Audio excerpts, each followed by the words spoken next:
তুমি নাও মাছ, আমি এগুলো খেয়ে নিই, তারপর আরে ভিডিও পরে পোলাও জি হ্যাঁ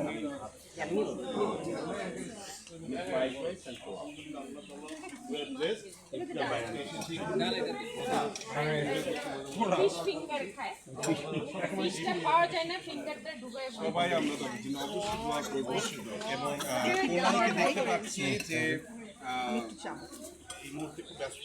কোনাল আমরা এর মধ্যে লাইভটা চলে যাবে, যেহেতু একটু শেয়ার করি আমাদের এই দিদিমণি দিদি ভাইয়ের এই যে সঙ্গে আমরা আসছি অনেক তারিখ নিয়ে অনেক ফেস্ট করার পর একটা জায়গা আমরা সর্বদিকে গানটা একটু পরে যাচ্ছি আমরা কোনালের অনুভূতি জানতে।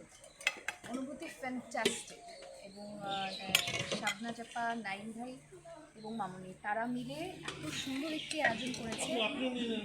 We are honoured to be a part. Thank you. Thank you. এরপরে আছে আমাদের